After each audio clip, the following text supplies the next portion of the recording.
ఇలా వేసి ఒక 2 నిమిషాలు నూనెలో మగ్గాలి. సో ఇలా మగ్గిన కానీ కొంచెం పసుపు,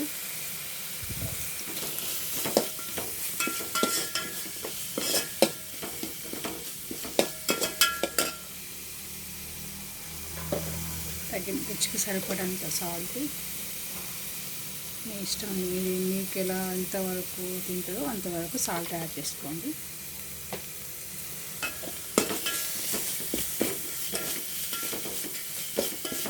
ఇలా యాడ్ చేసుకున్న అయినాక ఒక 2 నిమిషాలు మొత్తం మిక్స్ అయినాక తర్వాత ముందుగా మనం మీల్ మేకర్ని ఒక గిన్నెలో వాటర్ వేసి ఒక 15 నిమిషాల ముందే నానబెట్టుకోవాలండి.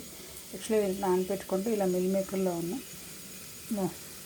ఇలా నానబెట్టుకుంటే మంచిగా నీట్గా వాటర్లో ఉంటే మంచిగా ఉంటుందండి. సో ఫస్ట్ ఆఫ్ ఆల్ ఇలా మిల్ మేకర్ని వాటర్లో ఇలా నీట్గా నానబెట్టుకోవాలి. ఇలా నానబెట్టుకున్న మిల్ మేకర్ని ఫస్ట్ ఆఫ్ ఆల్ ఇందులో వేయాలి.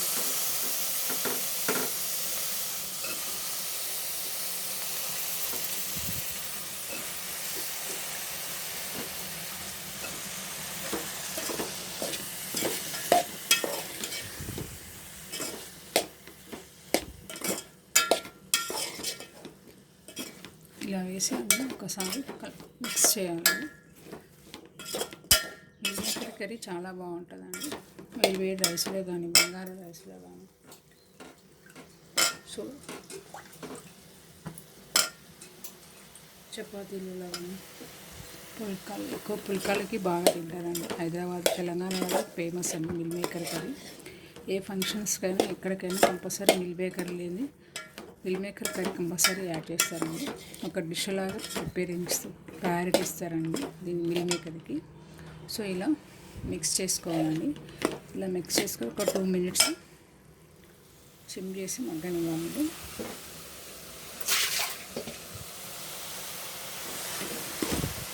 సో ఇలా ఒకసారి బాగా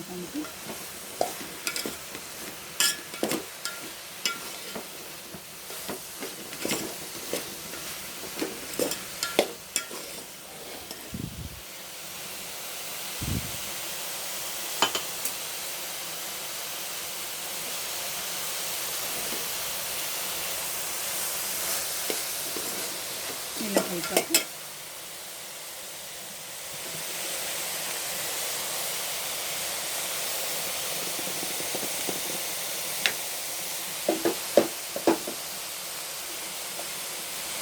తగినంత కారం యాడ్ చేయాలి.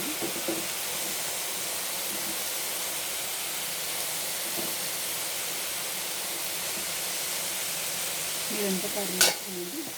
మీ ఇంట్లో ఇలా ఎంత మీటర్ కారం యూజ్ చేస్తే దాన్ని బట్టి మీరు కారం యాడ్ చేసుకోవచ్చు. సో ఇలా మొత్తం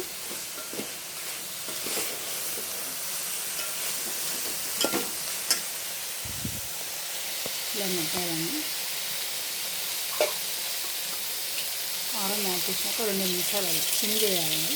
సిమ్ చేసి ఇలా సమపాలలో అయ్యాక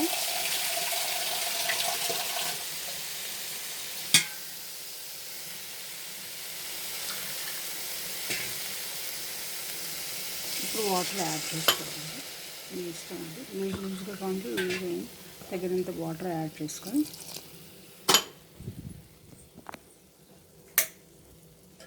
తగినంత వాటర్ ఇలా యాడ్ చేయాలి. సో ఇలా యాడ్ చేసినాక ఒక 10 మినిట్స్ ఇలా కుకింగ్ అయినాక లాస్ట్ స్టవ్ బంద్ చేసి కొంచెం కొత్తిమీర పైనుంచి గార్నిష్ చేసుకుంటే super tasty meal maker curry ready అండి. సో మా పిల్లలకి చాలా ఇష్టం అండి. సో వేడి రైస్లోకైనా చపాతీలోకైనా తినొచ్చు. ఓకే ఫ్రెండ్స్, ఇలా మీరు కూడా ఇలా ఒకసారి ట్రై చేయండి ఫ్రెండ్స్. ఓకేనా, సబ్స్క్రైబ్ చేసుకోండి, ఒక లైక్ చేసుకొని సబ్స్క్రైబ్ చేసుకోండి. ఓకేనా ఫ్రెండ్స్, బాయ్ మరి.